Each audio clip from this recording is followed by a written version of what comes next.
junto com o absurdo de Deus, porque Deus é um absurdo e os universos, a partir desse pequeno aqui, nosso, newtoniano, no espaço-tempo com 14 bilhões e 500 milhões de anos, é um dos universos, pequeno, cheio de aleatoriedades, o acaso é o livre-arbítrio fenomenológico da existência, é o acaso, que vem carregado, todavia, tudo isso é em Deus. Deus não está olhando para isso, isso é nele. E aí, ele era um cara muito inteligente e prático, e os anos foram passando, aí toda vez que a gente se despedia, ele me dizia, não é aqui na cabeça, não é, Caio, é aqui no coração. Eu dizia, é, meu mano, Deus abençoe tua mente e coração. E fomos. Depois ele começou a dizer, Caio, a gente podia agradecer por essa comida? Eu falei, claro. 35 anos, lentamente, até que nosso último encontro na live está gravado. Ele se despedindo de mim, iria morrer pouquinhos, 3, 4, 5 dias depois. Ele se despedindo de mim e falou, Caio, fica com Deus, Caio, fica com Deus, fica com Deus.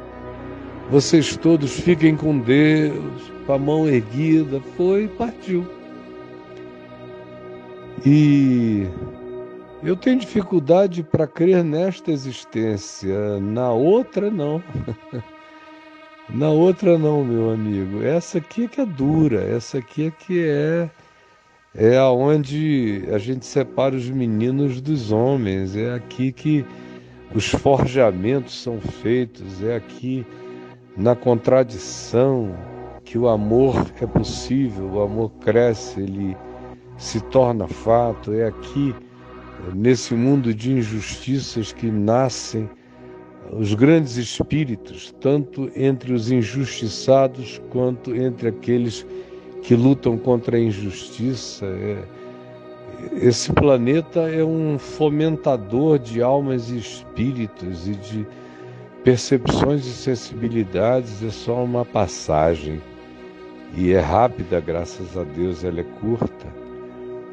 E em Jesus, você não vê essa discussão sobre o problema do mal, ele trata isso com naturalidade.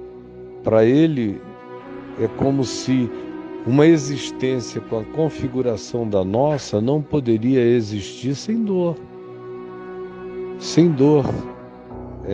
Tem cardos e abrolhos, e tem grandes e pequenos. A gente está andando na sequência darwiniana da prevalência dos mais fortes sobre os mais fracos. É em Jesus que esse conceito se inverte. Totalmente. Jesus é aquele que sofre a dor de tudo e de todos e que me ensina a não aceitar qualquer que seja a circunstância como um casuísmo natural. Ele me ensina a levantar o caído, a abrir os olhos dos cegos, a curar o surdo, a ensinar o caminho, a iluminar caminhos e a saber que não foi ele nem os seus pais que pecaram, mas para que se manifestem as obras de Deus. As obras de Deus na vida. Eu não sei se você sabia, mas estatisticamente as maiores compensações, as maiores manifestações de superação, de invenção, de prosperidade vieram dos órfãos. Há um trabalho de um livro antigo do Paul Tournier, Culpa e Graça, e onde ele trata também da questão dos fracos e dos fortes, onde ele traz essa estatística de que os órfãos é que moviam de fato o mundo. Então, você olha para Jesus e a realidade está toda ali na cruz. A cruz é uma síntese da realidade, de angústia pelo significado da vida. Deus, porque me desamparaste, fome, sede, e mãe, filho, quem cuida de quem, cuidados. Naquelas simples 7 declarações cabe o mundo inteiro. E no fim se diz: nas tuas mãos eu entrego o meu espírito. Porque esse processo inteiro de agonia, e que graças a Deus não é agonia o tempo todo, nem para você, nem para mim, nem para as pessoas em relação às quais você se apieda, porque as crianças ali do Hospital do Câncer, o diretor lá foi meu amigo muitos anos, é meu amigo, até hoje se aposentou, foi para Portugal. Ali está cheio de crianças felizes, muito mais felizes do que você. Para quem a vida faz sentido, para quem a vida vale a pena. O que não é legal é você, a partir da sua filosofia ou teologia, ficar querendo projetar sobre o mundo mais dor do que as pessoas em si carregam. Você pode encontrar alguém na situação mais pobre ou paupérrima da existência, parte para cima, querendo tirar a vida deles para você ver se você não vai ter que lutar a pior luta da tua vida. A vida faz sentido, não é de ti para os outros, é dos outros em si. E é esse em si do amor dos outros pela existência que eu tenho que respeitar. Eu tenho aqui uma ovelha toda encarquilhada, as 2 pernas para cima, os 2 braços para dentro, não corrego nada que e paralisia cerebral. Agora, o maior problema da vida dele, ele agora já está com 46 anos, o maior problema da vida dele foram as mulheres querendo comê-lo, a partir de uma tia solteira que o comeu a adolescência inteira. E ele nem queria. As cuidadoras, todas as cuidadoras se apaixonavam e queriam dar para ele. Ele passou a vida transando. E agora eu casei há 2 anos atrás, com uma baianinha que se apaixonou por ele e que me disse: eu tive vários namorados, mas ninguém teve mais amor pela vida, paixão pela vida do que ele. Eu tenho que passar o dia levando ele para a rua, carregando ele dentro d'água, no mar, no sol. Mais do que você, que tem 2 braços, 2 pernas e transa não sei quantas vezes na vida. Enfim, para de querer olhar para a existência apenas com o teu olhar. O teu olhar é um só. Tenta matar o cego de nascença para ver se ele não te arrebenta de cacete. Vive o teu próprio olhar e saiba que é só seu. Não o transfira para a humanidade, porque ninguém vai aceitar. O que você tem é que amadurecer o seu olhar. Eu estou te falando, como você disse, uma conversa franca, fraterna, de irmão para irmão. O teu olhar, desde a primeira vez que você me falou sobre isso, me parece extremamente infantil, mas muito infantil. E é um olhar que não percebe que Deus continua a ser Deus, não porque as coisas são bonitas, lindas e harmônicas. A harmonia está onde você nem percebe. As trevas e a luz são a mesma coisa. A mesma coisa. E existem processos em todas as coisas, e você que vai tentar botar o dedo no meio daquilo que você chama de miserável e querer dizer alguma coisa para o indivíduo que o miserabilize mais ainda, e vai levar um susto com a reação que você vai ter. Então, às vezes me parece que você está num processo ainda de poetizar tanto a dor do mundo. Eu vivi um pouquinho disso entre 1980 e 82, que foi quando eu li a obra toda do Leonardo Boff e li todos os grandes pensadores sociais, de antes e depois, de antes do Boff nascer, li, e me entreguei bastante à poesia, muito, à leitura poética, e eu fiquei com um olhar, meu Deus, um olhar de tentativa de endireitar o planeta, porque eu tinha me entregue a uma faceta e quis que o olhar de Deus enxergasse através dos meus olhos. E é uma presunção infantil extraordinária.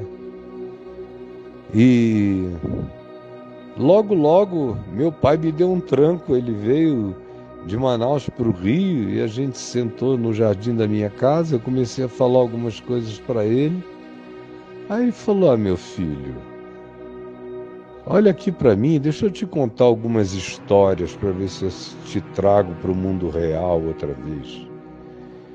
E aí começou a me contar histórias de felicidades de seres trágicos. Você não sabe nada, por quê? É para você ficar com esse choque, mesmo que você está tendo agora, que ainda revela apenas o infantilismo de uma existência de quem é completo. A partir da sua completude física e mental, você está atribuindo infelicidade a pessoas que não estão necessariamente infelizes. Você não vê nenhum deles se matando, meu filho. Você só vê suicidando-se os que pulam das coberturas, os que viajam para onde querem, que têm todos os confortos. São esses que não suportam a vida. Mas esses miseráveis não se matam. Existe neles uma pulsão de vida mais forte do que qualquer dor que você conceba. E aí de lá para cá eu sepultei gente demais, vi miséria demais, tive que lidar também com gente muito íntima minha, sofrendo extremamente. Tive que lidar com a agonia de um filho que dizia: pai, esse mundo é muito feio, é muito esquisito. Eu te ouvindo aqui, parecia que eu estava ouvindo a ele. Ele era muito mais agudo nas declarações porque ele estava querendo se matar e você não está. E me dizendo coisas e choramos juntos muitas vezes. E depois ele se entregou ao uso de drogas químicas intensas, eu doido que ele ficasse só num baseadinho.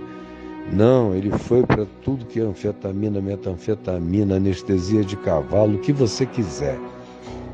Ele não brincava com a dor existencial dele, era um negócio violento demais. E aí eu tive que interná-lo, que sofrimento.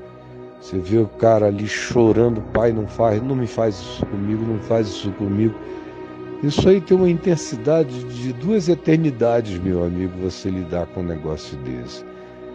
E um homem adulto, e você ir lá e dizer: não, é aqui que você vai ficar. 4 meses lá, eu indo lá 4 vezes por semana, participando de todos os narcóticos anônimos, dizendo: meu nome é Caio, meu sentimento é esse, sou o pai do Lucas, e todo mundo: oi, Caio. 4 meses, aí ele sai, eu apavorado que ele voltasse a vaca fria, e ali junto. Aí ele diz: quero ir para Califórnia, onde a gente tinha morado uns anos. Falei: tá bom, eu quero ir só, quero ver se eu sobrevivo a mim mesmo. Eu digo: tá certo.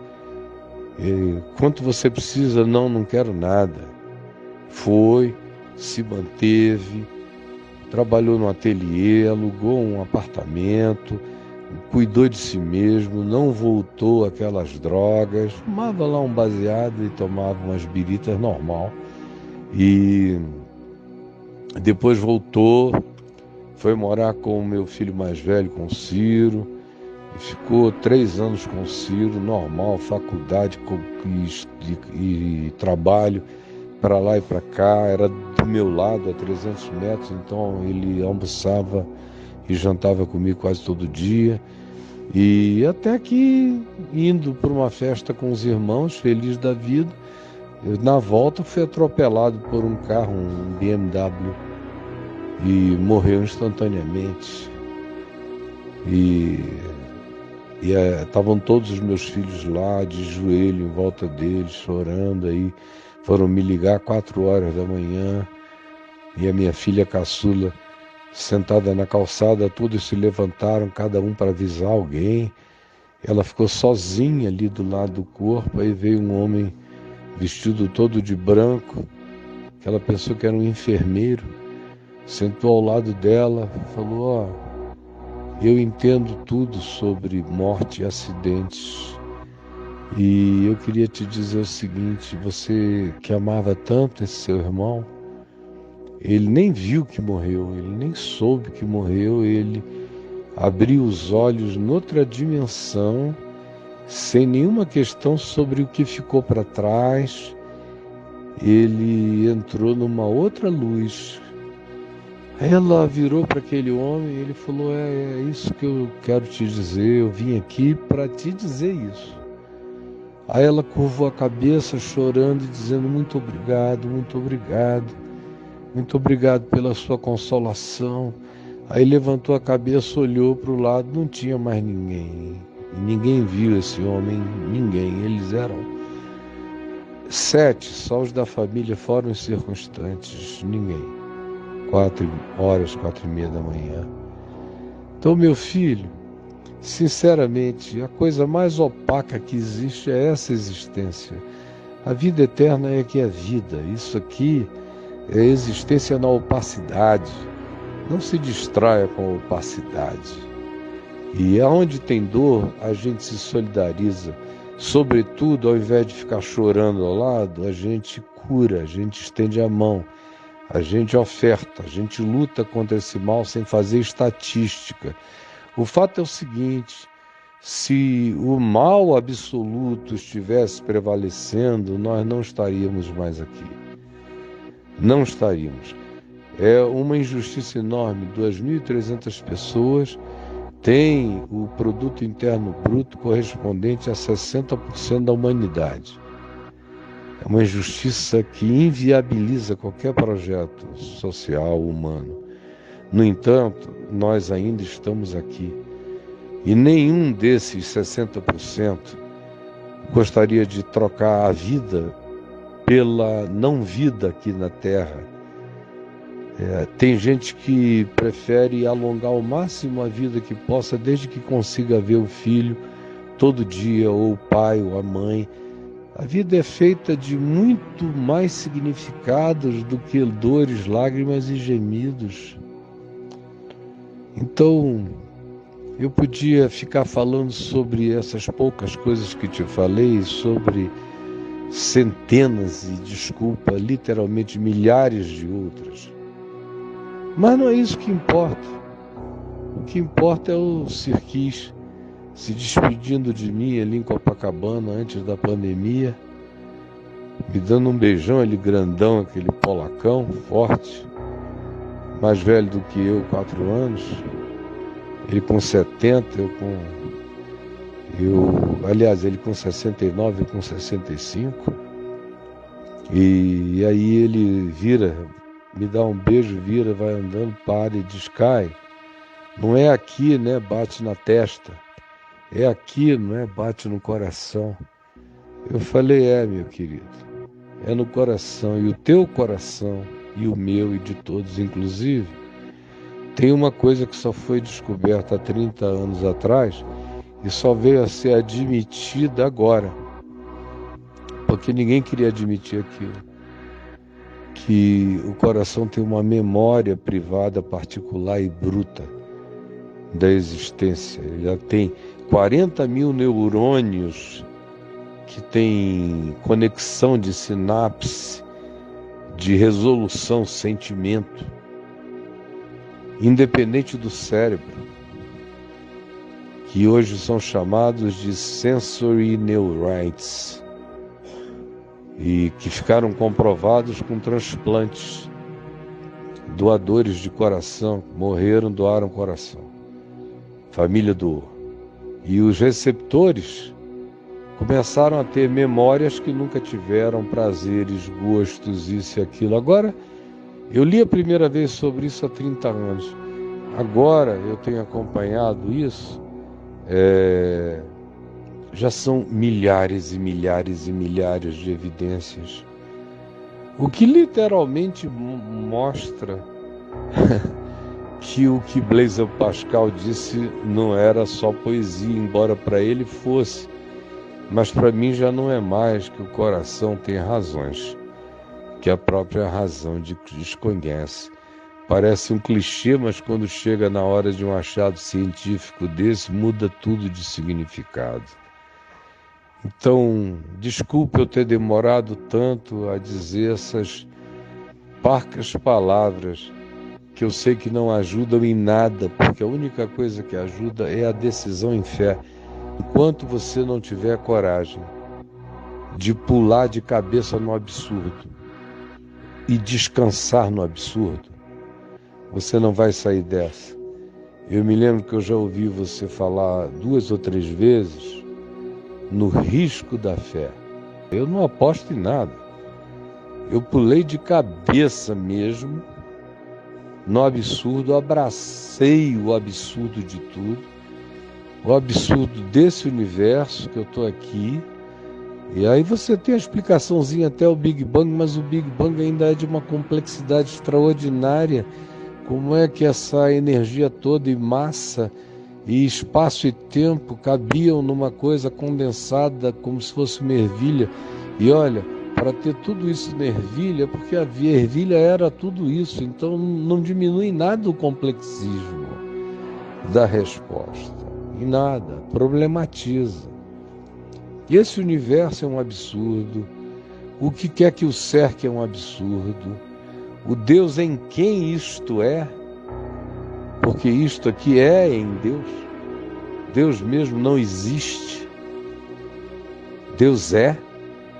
Existe, eu existo, você existe, o universo existe. Deus não, Deus é indesignável, intangível, indisponível para qualquer comprovação. Deus é. É um absurdo. Então, os absurdinhos aqui desse mundo são coerentes com essa existência que é um absurdo. Tudo é absurdo, meu querido. O que não é absurdo é o que a gente estuda e explica e usa. São as coisas domesticáveis. A essência do universo precisa ser absurda para que seja divina, para que seja maior do que eu, para que seja um desafio a mim, para que eu exerça a minha liberdade e as minhas percepções e extrasensorialidades para crescer, entre beijos de alegria e muitas lágrimas, e haverá mais lágrimas do que beijos de alegria, tanto mais quanto você seja humano e solidário, mais lágrimas haverá, mas você aprenderá a bem-aventurança dos que choram, porque serão consolados, e não serão desesperados, mas consolados, porque choram junto, porque se importam, e porque se desenvolvem, crescem, viram homens fortes e rijos, que aguentam a dor, e inspiram milhares e milhões a enfrentá-la com essa força da esperança que não tem nenhum pavor.